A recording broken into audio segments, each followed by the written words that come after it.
So hello everyone, how are you doing? Today I have a very special guest. Her name is Elsa Cabré, and she's my friend too. and, and she's actually the founder of The Engagers. If you want to quickly introduce yourself and let us know a little bit about your story and stuff. Sure. Hi everyone. My name is Elsa, as Natalia just said. I'm founder of The Engagers, which is a proposal agency. Yeah. So I've been working all my life in tourism and events. That's actually how I met Natalia. Yes. I've been working in events on both sides, hotels and then agencies hiring hotels and other venues. And my last job was as a hotel director, which was meant to be my dream job, right? When you're working in the tourism industry, what you aim the best is being director of a hotel. And while I was there in Ibiza, I'm originally from Barcelona, by the way, and I had to move there because of the work. And while I was there, my boyfriend came to visit me. I remember. And he proposed in a very Hollywood way, so to say. Including some videographers which were hiding behind and filmed the whole thing. And we actually shared the video with everyone, and everyone was amazed on how much of an effort he had put to that day. And the cool thing about sharing it with family and friends, not actually being present there. Mm-hmm. So it still was a very private moment, but we could share it. And so we saw a bit of the girls were like, oh my god, I wish I would have a proposal like that. And the guys were like, whoa, I wish I could have came up with something like that. Mm-hmm. So we were like, okay, maybe there is a demand here which is not being fulfilled. And I had to do some balance in my life because I was on a dream job in an amazing place which is Ibiza.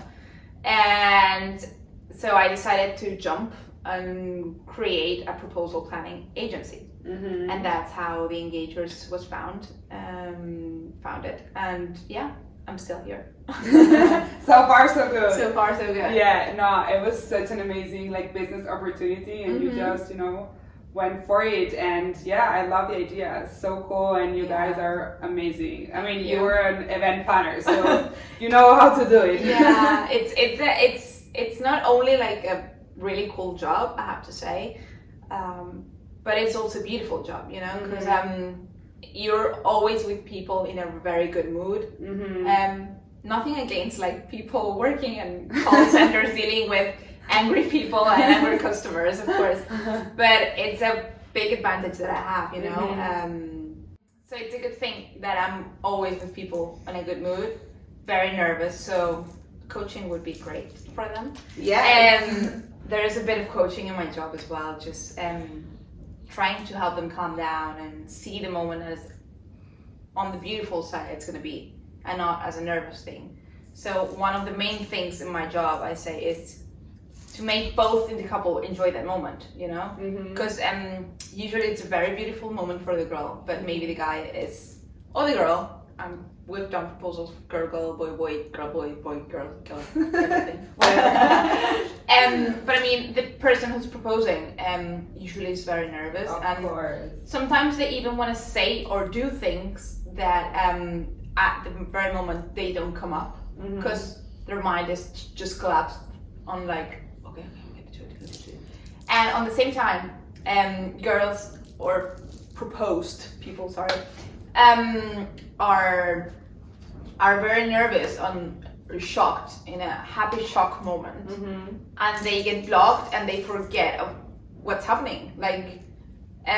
I remember when my boyfriend proposed to me, I was like, the people were like, did he kneel? And I was like, yeah, no, well, I can't remember, And I was like, did you kneel? Did you put your knee on the floor? And he's like, yeah, of course I did. I was like, okay, yeah, he did, Because you're so shocked, right? Yeah, you're just so shocked in the moment and seeing oh my god, this is forever, and he really loves me and he wants to spend the life with me. We're gonna start this family project together, you know.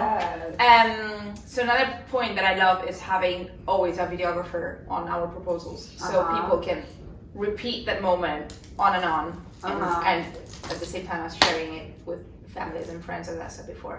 Yes, amazing. Love that. Yeah. And what was the key factor that made you want to start your own business? Well, tourism industry is very, very stressful, and events, as you know. Yes. You're always dealing on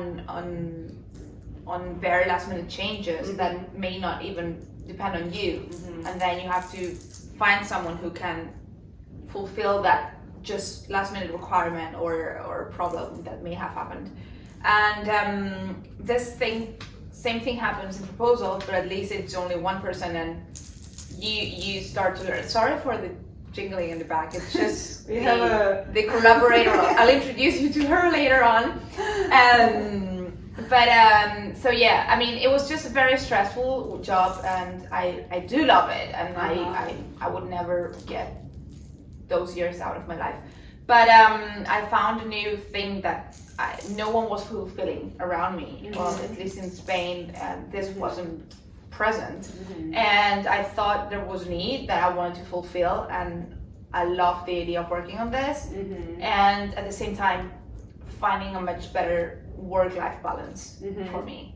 No, like working in events, it's fun, it's a very cool job, you get to travel a lot, but it's so hard and tough. You need to work weekends till like 3 a.m. until the event is over. So it is a very slavery job. So yeah, same with me. I was like, I don't see myself doing this for the rest of my life. It was one of the best experiences that I had. Hi, baby. Working as an events manager, you know, but then I was like, no, this is not what I want to do. Yeah, exactly. Yeah, I totally get it. So I now want to talk about your timeline with regards to your age, and when did you like meet your husband, when did you get married, when did you have your baby? Because I feel like nowadays we put so much pressure in ourselves that, you know, by when we're 30 we need to be in like a relationship, and we need to get married, and then we need to have kids and all the stereotypes, you know. But then at the same time, it's like nowadays when you turn 30, it's basically the new 20s, you know? 15. So, yeah, exactly, 15, basically, pretty much. So, yeah, tell us a little bit, like, your timeline, your story, so that we can inspire other women. So, yeah, I definitely thought on the 30s goal, so to say, right? Years back. But as I approached those years, and I'm 34, by the way. As I approached those years and my life wasn't being as I planned or as I thought it had to happen, I was being frustrated on a way, as things are not going as I thought they had to be, but it's going so much better, you know?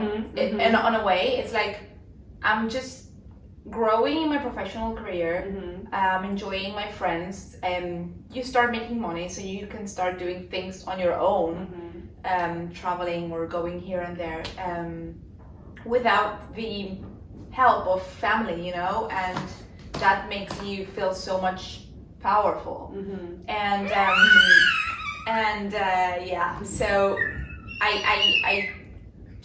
So I met my boyfriend at 29.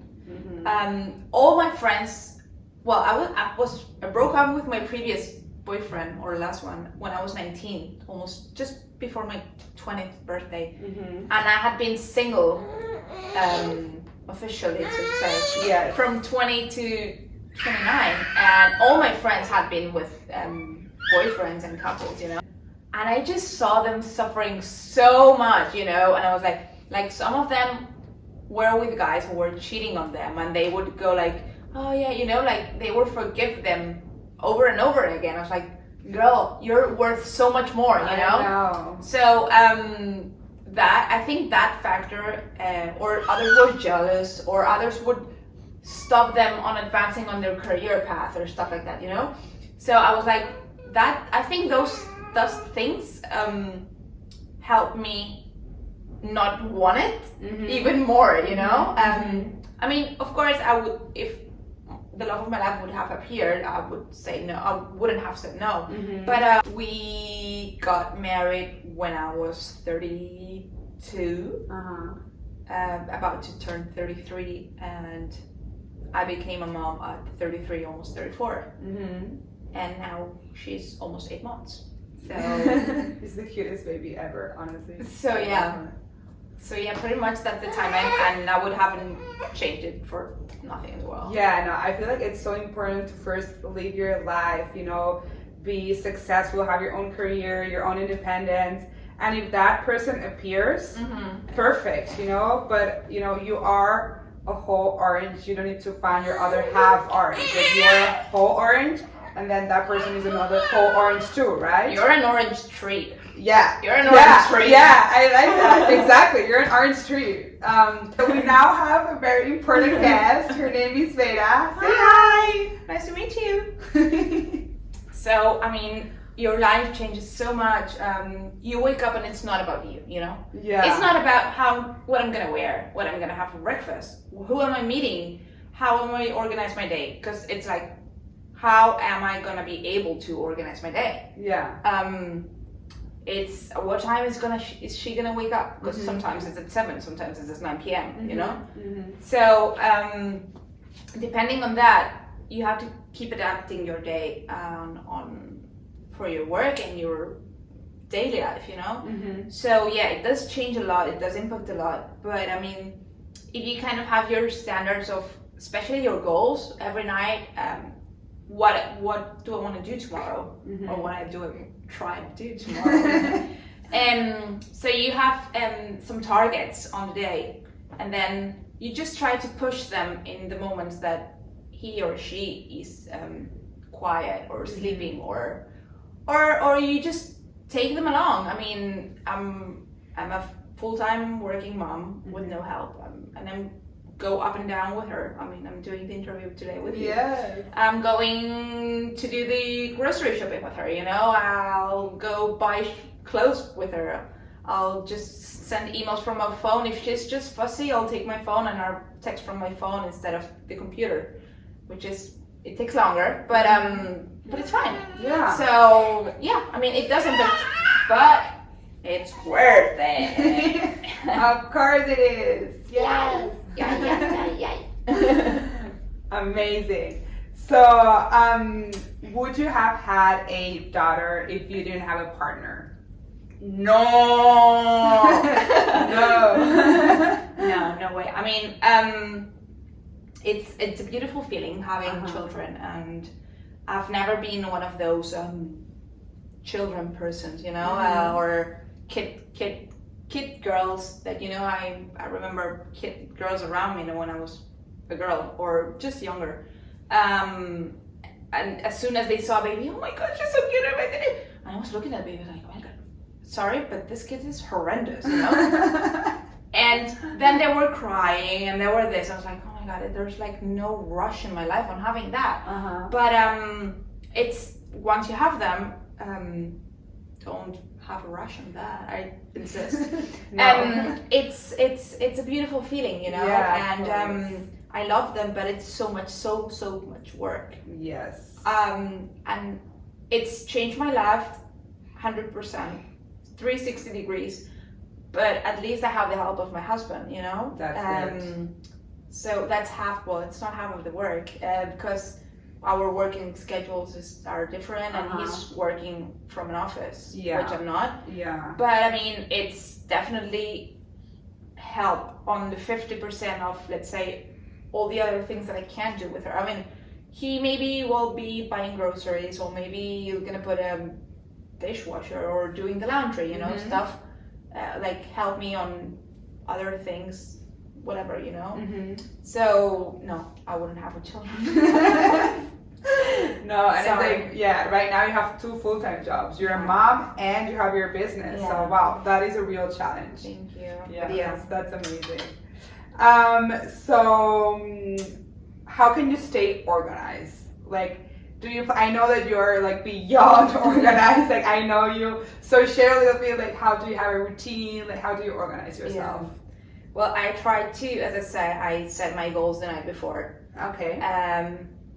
the phone agenda can almost include like my shower times. Yeah, I mean, I believe that.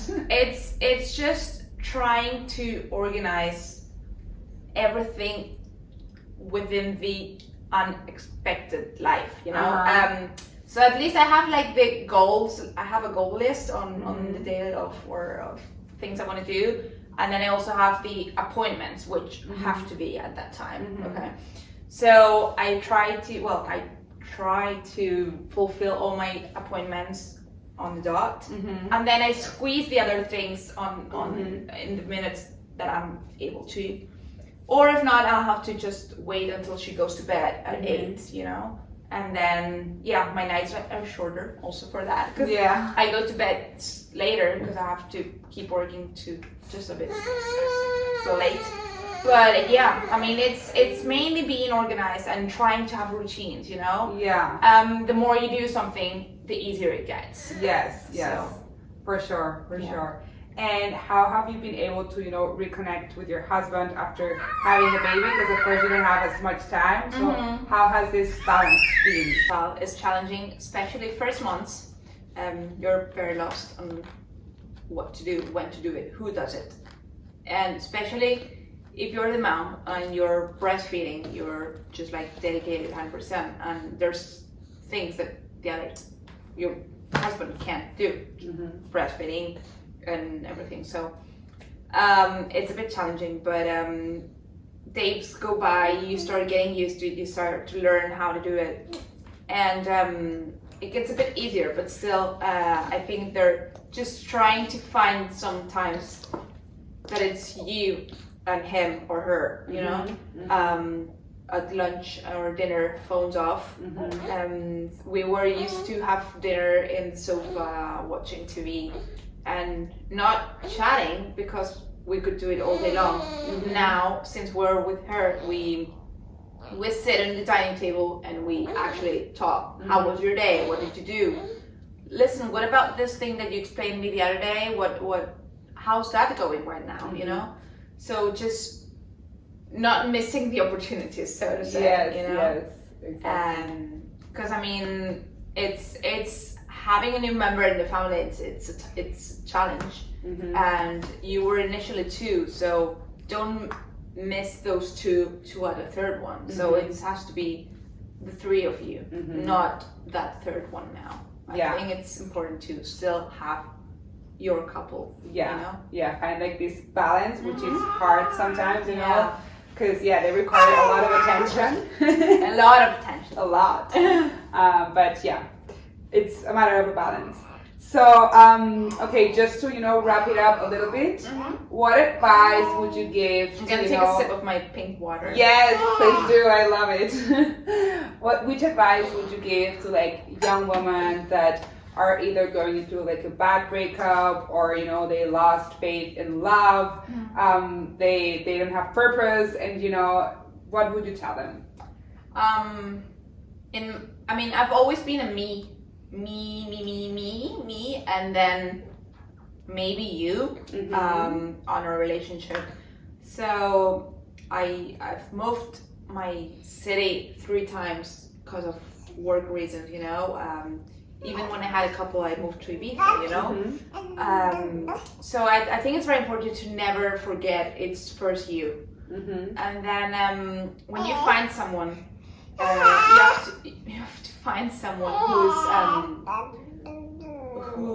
who's also your friend, It's not only your couple, but it's gonna be someone who you're gonna be spending your day. So it has to be someone that understands you, that is able to give you advices. So not only a couple that you are attracted to or you think it's funny or whatever.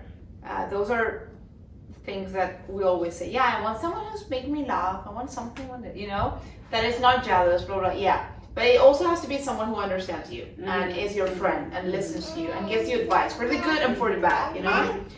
And don't rush it.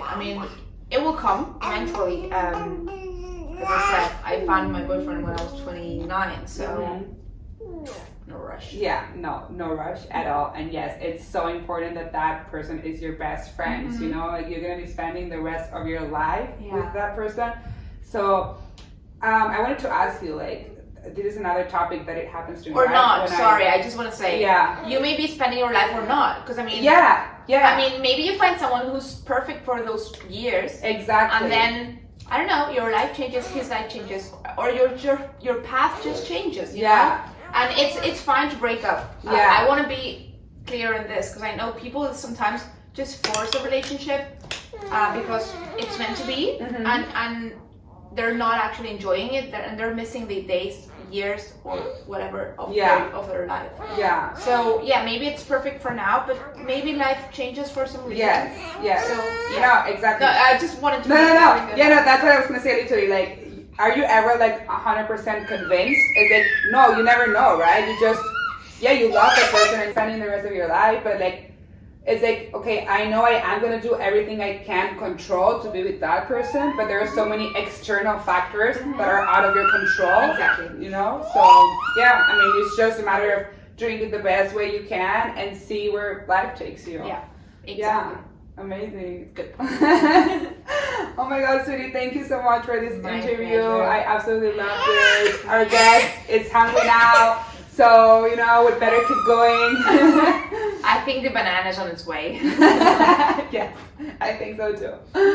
Yeah. All right, thank you, sweetie. Thank you. Bye. Thank you, everyone. Thank you.